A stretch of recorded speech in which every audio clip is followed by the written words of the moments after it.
Ladies and gentlemen, good day and welcome to the Iris Business Services Limited Q2 FY2026 earnings conference call. As a reminder, all participants' line will be in listen-only mode, and there will be an opportunity for you to ask questions after the presentation concludes. Should you need assistance during the conference call, please signal an operator by pressing star then zero on your touchtone phone.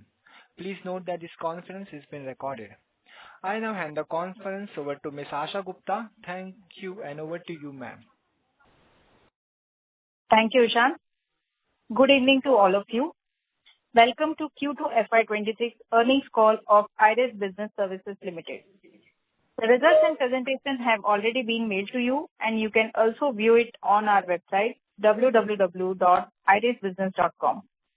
In case anyone does not have the copy of press release or presentation, or you're not marked in the mail, please do write to us and we will be happy to send you the same. To take us through the results today and to answer your questions, we have the top management of Iris Business Services Limited, represented by Mr. K. Balachandran, co-founder and CEO, Ms. Dipta Rangarajan, co-founder and whole-time director, Mr. P. K. X. Thomas, whole-time director and CTO, and Mr. Vineet Kandoi, Chief Financial Officer. We will start the call with a brief overview of the quarter and half year gone by, and then it will be followed by Q&A session. Before we proceed with the call, I would like to remind you that the discussion may contain forward-looking statements or that may involve known or unknown risks, uncertainties, and other factors. It must be viewed in conjunction with our business risks that could cause future results, performance, or achievements to differ significantly from what we have expressed or implied by such forward-looking statements. Having said that, I will now hand over the call to Mr. K. Balachandran. Over to you, sir. Good afternoon. I hope all of you can hear me. Welcome to the Iris earnings call. We are grateful for the good turnout and the time you are spending with us. This time around, we have advanced the call to 4 p.m. from our usual 5 p.m. slot. If that is inconvenient, please let us know. We can revert back from next time onwards. From Iris, as Asha mentioned, we have Deepta, Thomas, Vineet, and I, apart from our senior management folks as well. We have uploaded an investor presentation on the exchange website today, a couple of hours ago, and we hope that some of you had an opportunity to see this as well. This time around, in the investor presentation, we have disclosed information related to product line revenues and annual recurring revenue trends. Now, as all of you are aware, we had a conference call this July when we talked about the then impending divestment of our tax tech business. I'm happy to report that the transaction has been consummated, which you also mentioned at our AGM, and you would have seen the exceptional income in our income statement in the Q2 results. Now, coming to the first half results, obviously the SupTech segment of Iris has given a boost to our revenues, while in the RegTech segment, we have made significant progress in expanding our offerings in the non-mandate areas, which is all about going deeper in the reporting supply chain of enterprises from a financial reporting point of view, and now going forward even from the ESG reporting point of view, which is non-financial in nature. Now let me dwell a bit on our RegTech segment. We have articulated in the past that our intention is to invest and grow this business. Our focus is unequivocally on growing the ARR of this business line.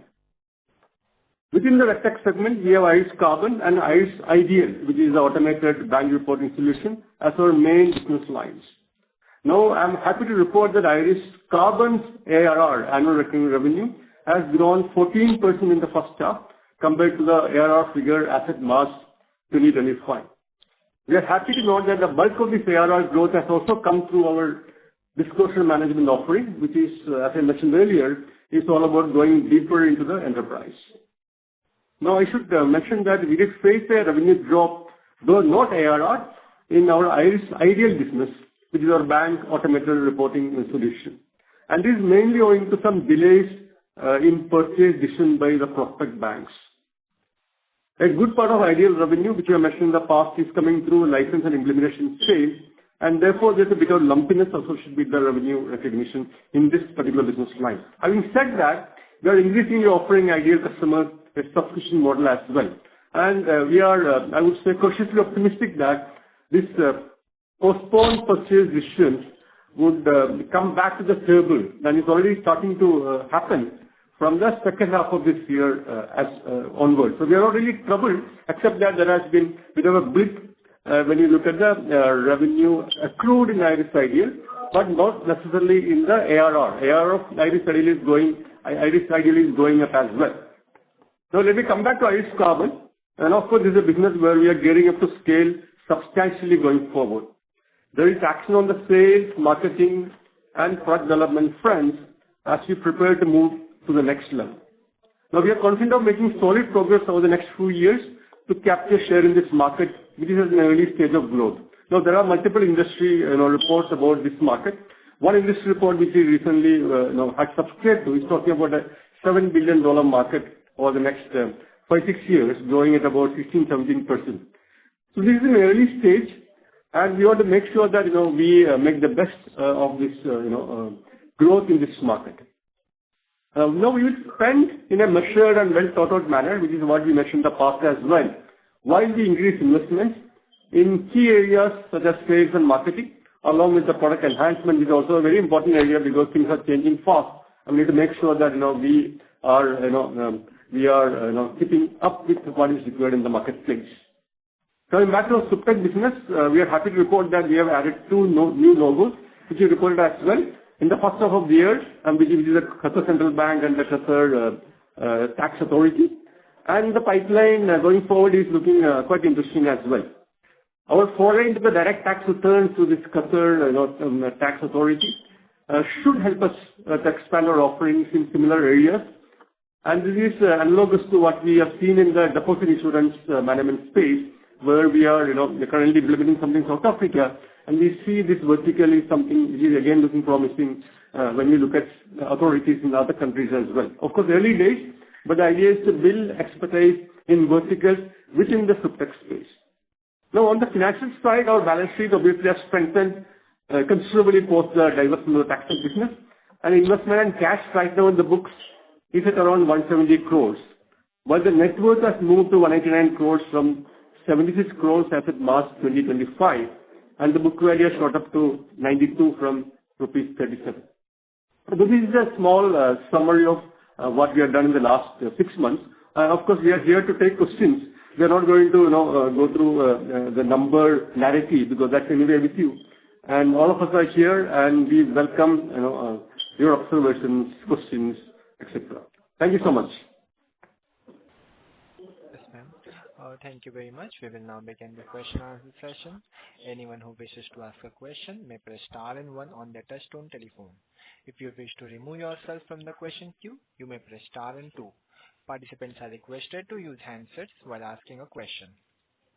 Ladies and gentlemen, we'll wait for a moment while the question queue assembles. The first question is from the line of Ankit from Adezi Ventures Family Office. Please go ahead. Yeah, hi, good afternoon. My first question is with regard to the margins that you've kind of seen in H1 of this year.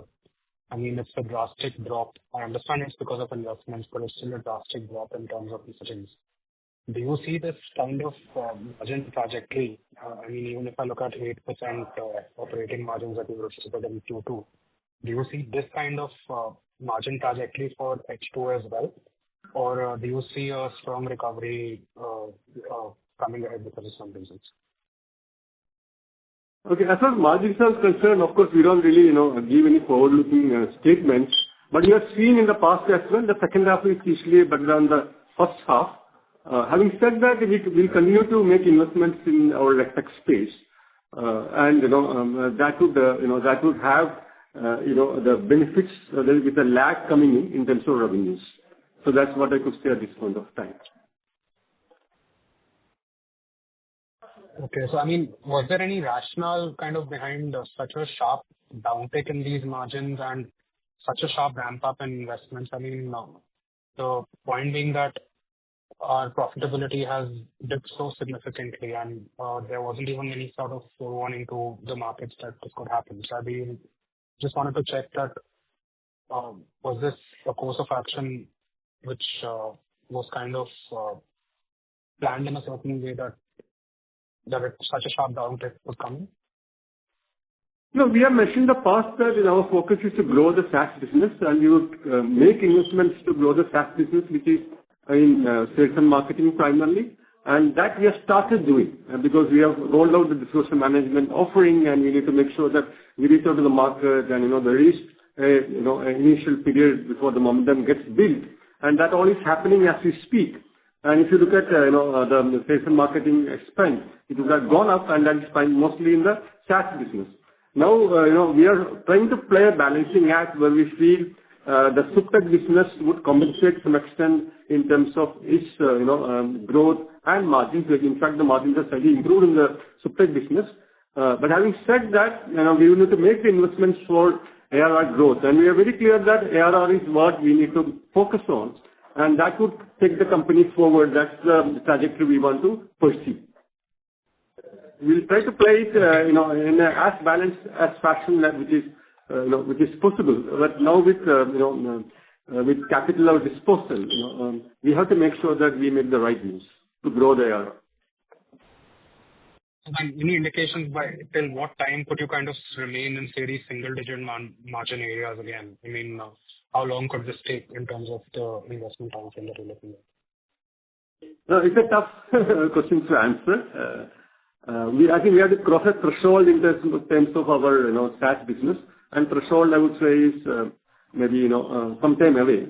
To give you some indication, if you look at the global SaaS business, what we are seeing is typically people spend for $1 of net new ARR, they spend maybe $1.52 of sales and marketing. We are much below that. But having said that, we have to increase those spends.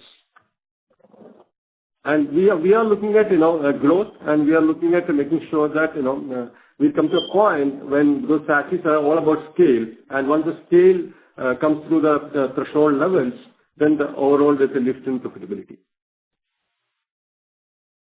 Okay, sure. And you were talking about the SupTech business earlier. If I look at the SupTech business in terms of how is the pipeline ahead, so how does kind of growth look at for the SupTech business for say the next 1.5 years versus your current pace? And are there any major contract rundowns, etc., that we should be aware of? You're talking about are the contracts getting run down? Is that what you're saying, that we are utilizing the SupTech? Yeah, but we are constantly looking at building the pipeline building process zone, and we remain optimistic of a decent growth in the SupTech business, for sure. Okay, sure. I'll come back in the queue for further questions. Thank you.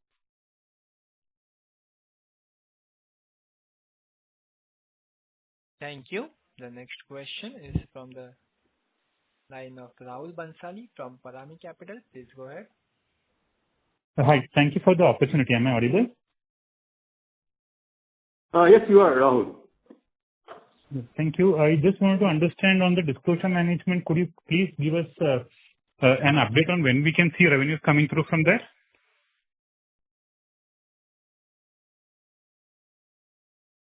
So we have mentioned that our ARR for first half has grown by about 14%, and we have given the numbers in our slides as well.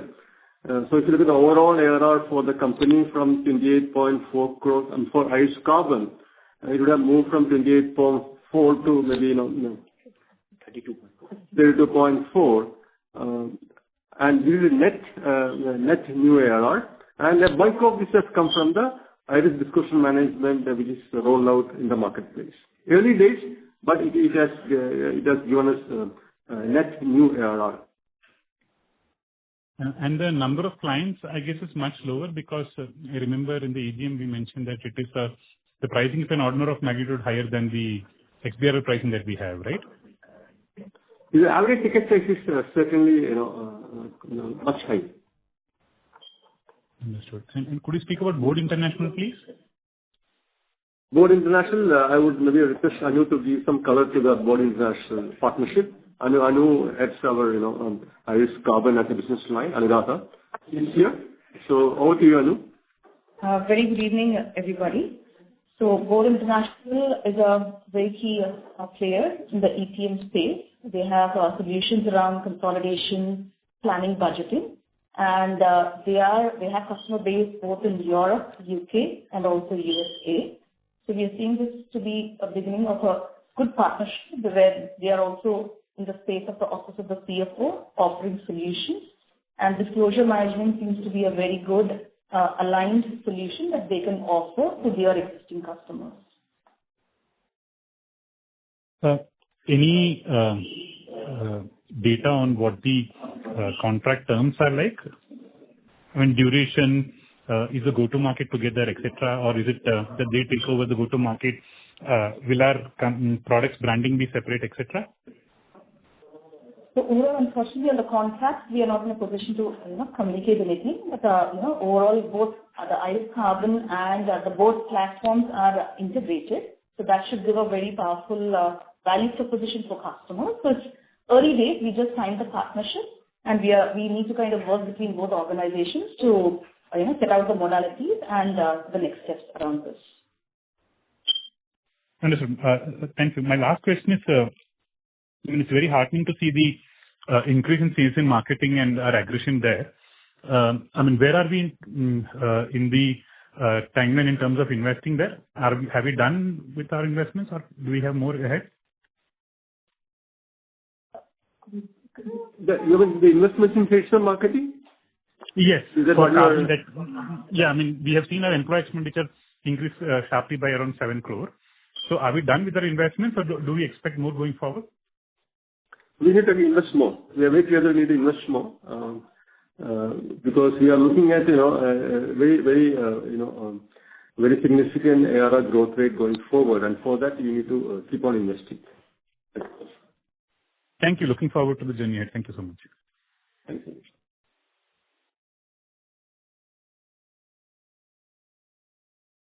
Thank you. The next question is from the line of Yash Naik from Kamayakya Wealth Management. Please go ahead. Thank you for the opportunity. So as we already mentioned that we are sitting on the cash balance of over 170 crores. So could you outline your capital allocation strategy for this? So are you prioritizing any acquisition or new product development or any other specific initiative? And also like around 95 crores is under the non-current assets. So could you explain the nature of that amount also?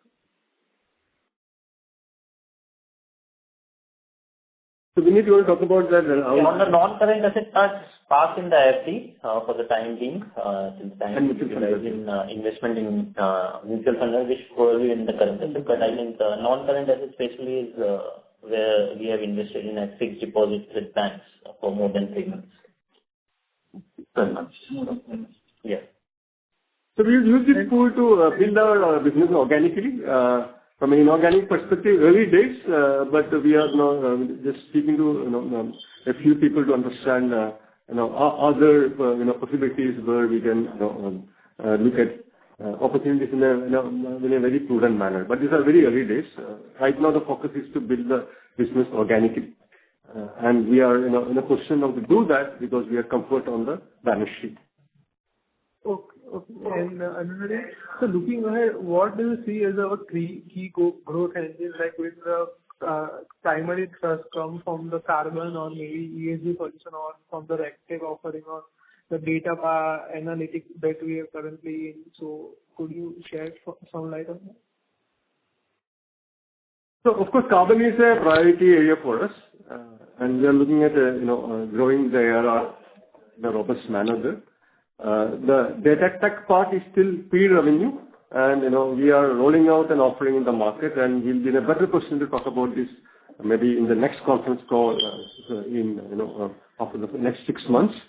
SupTech is a business which is growing at a good pace, and we continue to nurture that as we go forward. And Ideal as well is a business which is now expanding in markets outside India. And we are trying to deepen the offering by also looking at an end-to-end solution which includes extraction as well as analytics on top of the basic XBRL-based regulatory reporting. So these are the areas we will continue to invest and nurture. And sir, employee costs have increased significantly in this quarter, and also could you please share the headcount increase in the H1? Headcount increase will be about 8%, roughly.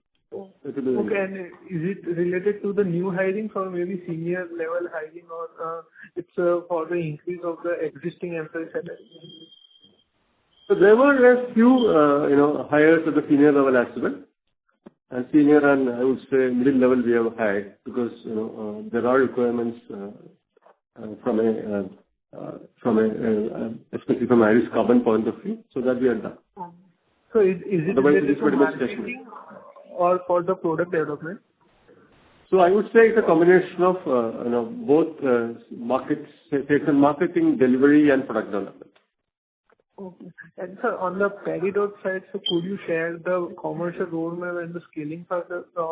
So are you planning to capitalize that, or you are planning to get free of cost? So Peridot at this point of time, we are trying to enhance the offering. Already enhanced it, and now we have a invoicing solution on top of Peridot. We have the MSME TV, which is a channel for offering content and tools for the MSME to build awareness, expertise, etc. We have another layer for matching government schemes, and the fourth layer, which will be introducing in a pilot manner by end of this month or early December, would be a lending layer. So using which MSME should be able to access loans from potential lenders through our platform. We are not a lender, but we'll be able to we'll be able to offer lenders lending products through the platform. So these are 4 layers we are building, and these are at a pilot stage. And once we run it and we understand the whole process and how the MSMEs are reacting to it, we look at a scale up. So towards that, I think we'll be able to give you more details maybe after some of these are going through the paces. Yeah. So are you planning to capitalize that, or you are giving for free? Right? So it's a little early at this point of time. Having said that, this is a business with a different set of characteristics. We would like to definitely run it in a compartmentalized manner going forward. Okay. And sir, given that we are the data-rich company, so what concrete step are you taking to monetize your data asset and build the scalable data-led revenue stream going ahead? We work with data. We are not working with proprietary data. We work with data. We build solutions using data and logic and a set of features. So that we continue to do it. Even in the MSME space, since we are a GSP and IRP even at this point of time, we'll be looking at how to leverage that in offering solutions both to the MSMEs and the lending community. So that angle will continue. And since the ESG sustainability reporting remains a strong global thing, so with what new development or product enhancement are you pursuing on the ESG side? And has this started contributing meaningfully to our revenue, or any color? On the ESG side, do you want to come in and give some color on that? We have built out the modules for on the ESG side, both on the data collection side, sustainability reporting, also of course integrating with our core disclosure management platform, plus integrating and aligning several ESG frameworks, global ESG frameworks. So we are already in the process of, we have rolled it out in conversations with various prospects, customers, to be able to be able to get our early customers on the ESG side. So advanced stages of conversation with both customers and partners, We have what we believe is a pretty strong MPP product on the ESG side. We're in the process of building the sales side. So do we have any current revenue from that, or it's currently in early Sorry stage? to interrupt. Mr. Yash, may I request you to join the queue? Okay.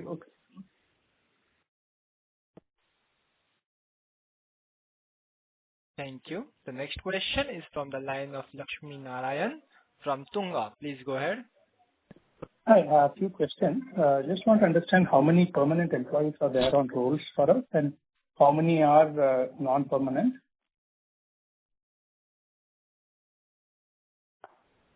Permanent employees would be about 440 and about 60 could be non-permanent. Okay. So there has been a reduction from the March end because of some reallocation of people to the other company, right? That's right. Okay. Now, what is the mix between SupTech and RegTech in terms of you said 440 employees, right? I want to understand what is the mix, how many of them are in SupTech business and how many of them are RegTech and how many of them are in TaxTech? Okay. So the TaxTech, roughly about close to 100 people had moved out. In RegTech, right now we might be having close to 240 to 50 people. And SupTech could be about 150. And TaxTech? TaxTech is a business that was divested that had about 100 people. I think anybody still, any small business will still have it, or if everybody has actually kind of moved out? Everyone from the TaxTech business has moved out. Got it. Yeah. No, because it appears in the segment results. So I was just wondering whether any employees are still have been salaried in this quarter. I think that's the reason why I asked this question.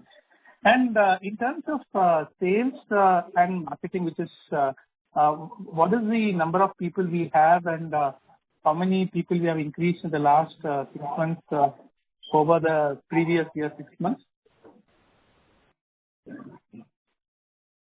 So we may have to come back on the increased part. I don't have it right away. But if I include the marketing team, we have a good marketing team now based out of Hyderabad for carbon. If I include that and if I include the overall, across different divisions, we'll be having around 50 people in sales and marketing. And out of which a good number is in the, SDR side, creating leads and outreach, etc. Okay. And there was a senior person based out of Delhi. Apparently, after she left, has that post been filled, or how are you thinking about it, and what happened to the Delhi office? No, not yet, sir. We are in the process of filling the post, and we are actually looking to get someone here in the Bombay. It will be Mumbai-based. That's our idea, and the process is on to replace with the right senior guy. And Delhi office is still on, right? How many do you have in Delhi office? It has been downsized, but still there are about 4 to 5 people. Okay. And outside India, what is the number of people we have? Outside India is about 2 to 3 people. Okay, that's good. Okay. Because even now at this point of time, the sales and marketing is primarily operated out of India. Okay. So when you say you're investing more, what does that actually mean in the business? Is it more to do with the tech team in India, or are you attending some conferences? Or when you say you're investing more, can you just help me understand what does that mean?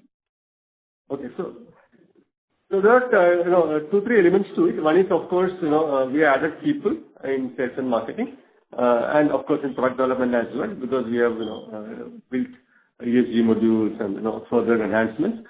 Coming to sales and marketing, people do travel quite a bit. They go for conferences and they interact with customers.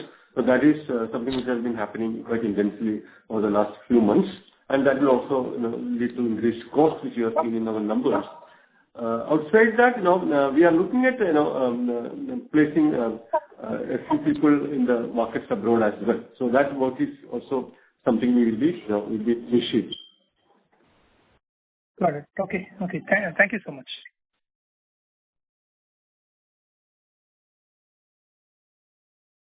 Thank you. The next question is from the line of Ankit from Aditi Ventures Family Office. Please go ahead.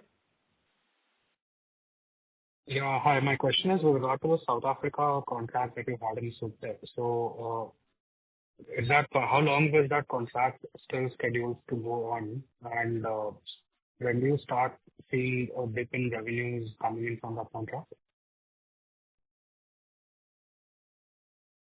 So the current contract, should be completed in this financial year. Having said that, this is something I mentioned in the previous call as well. We are, in discussion with the client in terms of, going deeper into the, into the requirements of the deposit insurance solution, and we hope that this will be something we will continue going forward.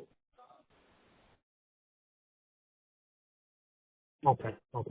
And secondly, just wanted to understand. I understand you're investing in employees and the business, but could you help us with what exactly happened in RegTech? Because it seems like a business which was doing, say, 7.5 to 8 crores EBITDA last half of the year is currently in loss, and even though sales have grown slightly. So, what exactly happened here? I can understand investments in employees, but I don't think that would be to the tune of this number. So there are two parts to it. One, I mentioned initially that the ideal revenues there was a dip by about 2 crores, which is mentioned in the slides which you uploaded some time back. So that has created some dip in top line. So top line has shown a decline in RegTech for the first 6 months, while carbon has shown a small increase, though it is still, I would say it's fairly flat. And on top of that, we have, spent on sales and marketing and product development in carbon, which would be, maybe as much as, 50% more than what we have done in H1 FY25. So a combination of this, we have, reduced the margins for the company on the whole, and obviously for RegTech as well. Of course, Subtech is profitable, but RegTech has made a loss in the first 6 months. But I would hasten to add that all this is temporary. We need to build the book, we need to build ARR. Once we close the threshold, then we'll get the economies which, SAT is famous for. Okay. And with regard to the cash that you have in hand, any discussions on inorganic acquisitions or any concrete movement on that, or do you plan to kind of use that to invest into the business? I missed that, sorry. Inorganic acquisitions. I think you've already answered. Yeah. You can go ahead. So inorganic, we haven't initiated anything right now. Very early days. Having said that, we are, speaking to a few, people we know personally, trying to get their views as well. What kind of, strategy we should formulate here.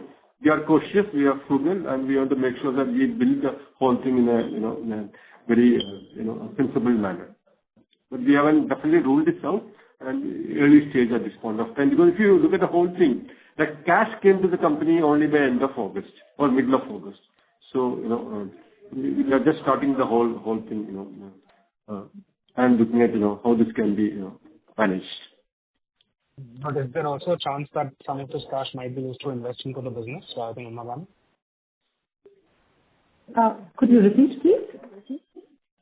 Is there also a chance that some of this cash is used to invest into the business directly rather than inorganic acquisitions?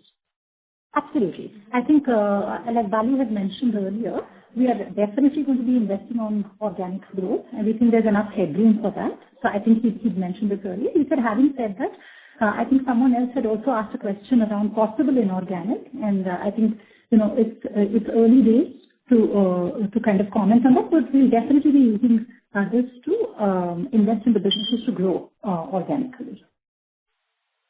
Okay. Thank you and all the best. Thank you. Thank you. The next question is from the line of Siddharth Shah, an individual investor. Please go ahead. Yeah, hi. Thanks for taking my question. One was, I think overall our ARR revenues seem to be, slightly more than 50% of our total revenues now. Is that geographical split very different from kind of the split you've given in the presentation, where about 50% is Africa? Yeah, you're right. You're right. I think that will be, Africa would be more, one-time in nature at this point of time. The ARR revenues would be, more from, Europe and the US and connection from Middle East as well. So as expected, predominantly the US and Europe. Correct. Yeah. Especially from the RegTech point of view, correct. Yes. And I think just on this question of cash, you all had done a pref, then, you all sold this business and you all have a large amount of cash. If, no inorganic opportunities come, would you all consider doing a share buyback at some point? Yeah, I suppose too soon to say. I think, right now this is definitely not on our minds because we feel, if you want to grow at, say, 35% ARR in the RegTech space, we need to make sure that we have enough, ammunition kept dry with us. So, I'll just add to what Bali said. If you take a look at the SupTech space, if you take a look at Carbon, which is enterprise SaaS, and if you take a look at IDEAL, which is BFSI, and we map the competitive landscape. Most of our competitors are international, and they have they have a lot of gunpowder. So we believe that there is headroom to grow, and that we would like to use this to grow the business line. And while we will not rule out anything, of course, at any point in time, this is soon to. Yeah, it is soon to think about this. I would clearly say, we will invest in the existing, business lines and grow it to a level, where it is, starting to generate, good profits and good margins, especially RegTech. Then I think this question would be more germane. Understood. That's very helpful. Thank you so much. Thank you. Thank you. The next question is from the line of Nimish Goyal, an individual investor. Please go ahead. Yeah, can you hear me? Hello? Yes. Yeah. I have one query. You have said that this is your first supervisory data collection platform project from the state of Qatar. Are there other further similar kind of projects which are lined up for in discussion stage?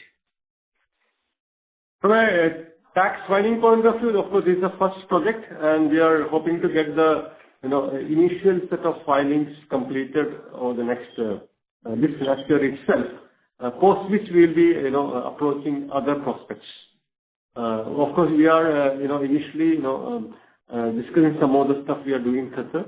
But right now, we are keen to make sure that the platform is functional, and this is something we can start showcasing. But this is an important opening for us, and we hope to build on that. Okay, like you told that there are 2 contracts you have won in this quarter.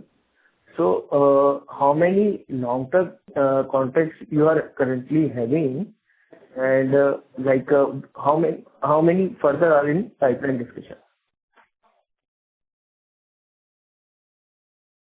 I mentioned in our annual report, when we had mentioned this in the founders letters, saying that this year we are looking at 4 new logos to come, 4 new contracts to come, out of which 2 have come. Okay. And recurring revenue, currently I see that there is slight growth in recurring revenue. So, can we expect similar kind of growth, or it can be more from next financial year? SupTech for the company on the whole, I can say for Carbon point of view, Our internal target is to grow ARR at 35% for this financial year. We have done 14. We're hoping to hit 35. Okay. I'm just sticking my neck out and saying that this is our internal target for carbon for this year. And for others, we don't want to give a number right now, but you have seen for 6 months how Subtech ARR has grown. We are given that, but we should not look at that business in a similar way, such as the SaaS business which carbon is. Even the ideal business, we have mentioned that there is a combination of license and implementation, sale. At times we also sell based on subscription basis. It all contingent upon how the banks want to structure the purchase process. So those two businesses are different. While carbon is a proper SaaS business where we are looking at a very, very good ARR growth rate. Next thing is currently we see a lot of uncertainty from term policies like on carbon issues and ESG. So can you give a color how things you are looking to pan out in near-term future and next 5 years, both things? For IRIS carbon business and other ESG initiatives of IRIS. Oh, you're talking about policy uncertainties globally, right? And therefore the impact on the businesses? Yes. Yeah. So, clearly there has been an impact, already has happened. So, for example, some of what we were expecting to have rolled out in the ESG space in Europe, I think we've spoken about this in the past. They slowed it down. They had this thing called omnibus. So, a lot of ESG mandates started kind of slowing down. There was a bit of a cascade effect. There was also supposed to be an ESG mandate rollout in the US that has also slowed down. There is kind of from an overall mandate perspective, there could be a bit of a slowdown that we see as a consequence of this. I don't know that we can say what will happen in 5 years, but this is certainly true for the near term. I think having said that, some of the solutions or modules that we are offering, even in ESG and also in disclosure management, are not necessarily very tightly hinged or coupled only in the context of a mandate. So we are already beginning to kind of decouple from the mandates. There are, of course, modules that support mandates as and when they come. So we have seen headwinds. And I think we have talked about it as well, especially in the near term. But our focus has been to also make sure that we build value for the customers outside of meeting the mandate requirements, and that is starting to bear fruit. Okay. Lastly, we have seen that employee and other expenses are climbing quarter-on-quarter. So are these a one-time or it is going to be for next year also it will be the same thing? Yes. You're talking about the employee expenses? Could you just repeat the question? Expenses have been climbing quarter-on-quarter, from last year. So and sales are not improving in tandem. So is this you are doing some employee hiring and expenses in R&D? Are these one-time expenses? Can you give a color what is happening and when we can see stabilizing margins and everything? No, these are not one-time expenses. What happens is you spend so that you get customers and you build the ARR, but the ARR actually then starts getting reflected in the coming months in your revenue, while your expenses gets immediately captured in the expense statement. So if you look at the first 6 months, you might have grown our employee expenses by 26%. The ARR growth in carbon has been 14%, but 14 is not getting reflected because you have there's a time difference, and it will come as and when the accrual starts. Accrual is spread over the next 12 months. So there is a timing difference part.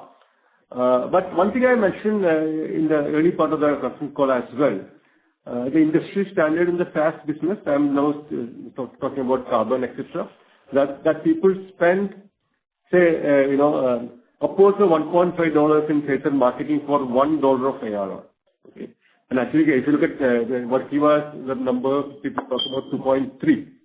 Of course, we want to be much more cautious, but we would still spend so that we build our ARR growth, which usually gets reflected in the next year, or even sooner than that. But typically, suppose you have a, say 30% growth, the 30% is fully captured in the next year. That's the way the whole math works, correct? Okay. That's great. And this, can we tell, like, what will be the operating margins normalized when all these things have stabilized? What we should be expecting from the company? Maybe, on this particular point, I would come back because, we need to cross a threshold. And once you cross the threshold, I think we'll get better visibility on operating margins. Right now, I don't want to, talk about that. You can look at some of the, companies in the marketplace, global marketplace. So we are looking for something like, so it is just for understanding, like, what should we be expecting in the future when everything has come into place, like, you said that front loading of expenses is happening right now, and it will catch up with the business. So, if a calculation or something like, what is the range we should be expecting in the future? Maybe 6 months or 1 year afterwards, or like, what should be the range we should expect the business should be? I don't want to give any explicit answer on this. You have seen our SupTech business runs at about 30% operating margin. For the tax business, we need to come to a higher scale before we start talking about this. Sorry to interrupt. I request Mr. Nimish to rejoin the queue.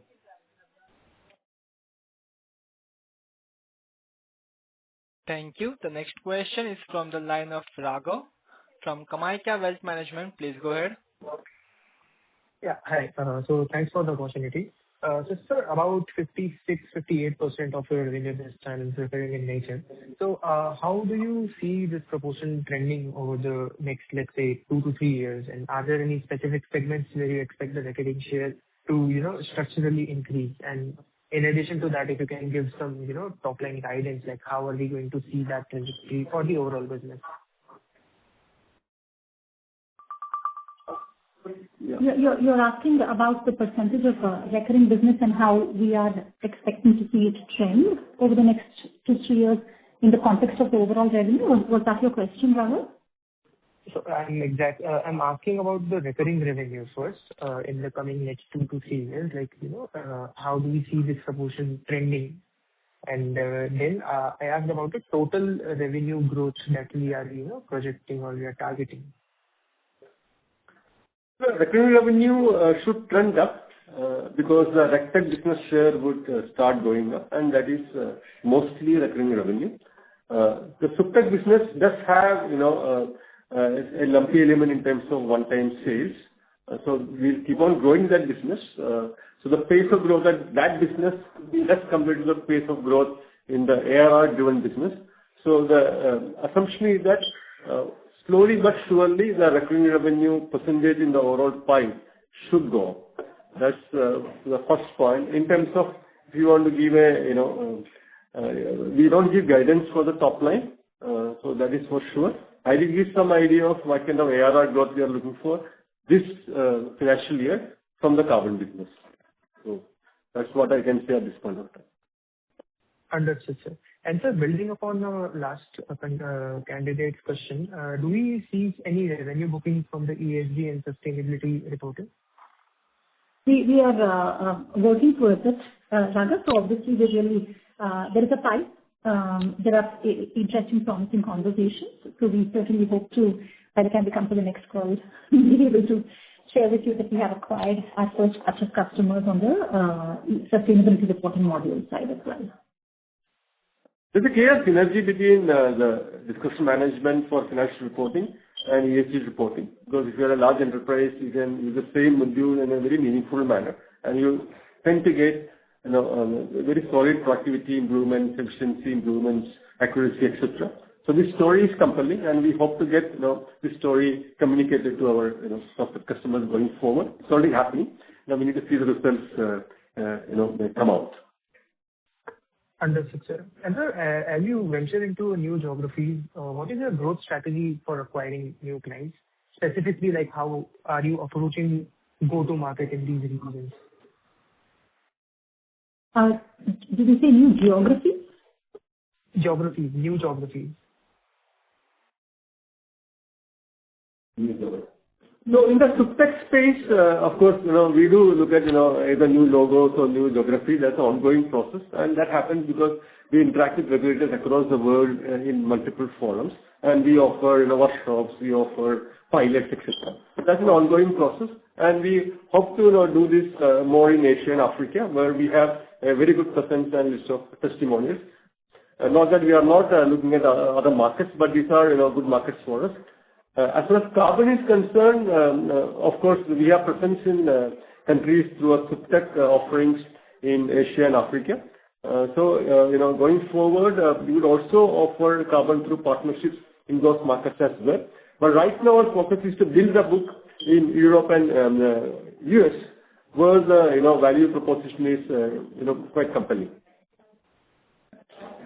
Okay, sir. And sir, is there a good market for carbon in India? We are beginning to explore we are beginning to explore the opportunity. In theory, yes, rather. There should be a good market because India also has a lot of large companies, a lot of large groups that would be able to benefit from solutions both on the disclosure management side and sustainability side. So we have early conversations with some of these large groups in India as well. Okay. Thank you so much. That's all from my side.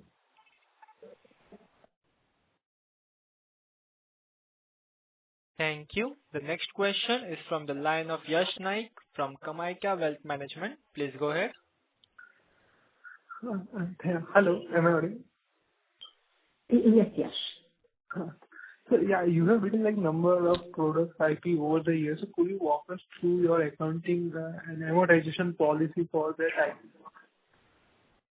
Could you repeat, Yash? Little unclear. Sorry. The accounting policy for what, Yash? You were saying something about accounting policy? For the IPs that you have. For the IPs you are saying? Regarding the amortization of your IPs.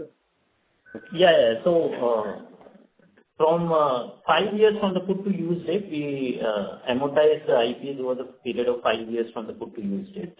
That's the policy right now. Okay. I think all the questions are covered, and just one suggestion. So there is very much disturbance from your management, and so could you please next time do the adjustment from that side? I'm so sorry. Did you say that there's a disturbance from our side? That you're not able to hear us? We are unable to hear you, madam, properly. Sincere apologies. We'll definitely get it corrected. Okay. Thank you. Thank you. Thank you. Thank you for the feedback. Thank you. As there are no further questions, we have reached the end of the question answer session. I will now like to hand the conference over to management for closing remarks. So thank you very much once again for coming for this conference call in good numbers and listening to us and posting your questions, which are very important for us as well to understand your thoughts and your perception of the company. One thing we can say is that we feel we are on a good wicket, and now we are creating conditions for sustained growth over the next many years for IRIS, which can lead to next scale of business and higher value creation. And we expect to meet you again after 6 months. Thank you so much. Thank you. On the behalf of IRIS Business Services Limited, that concludes this conference. Thank you for joining us, and you may now disconnect your lines. If you found this video helpful, please like, share and subscribe to Concall India for latest upcoming Concall.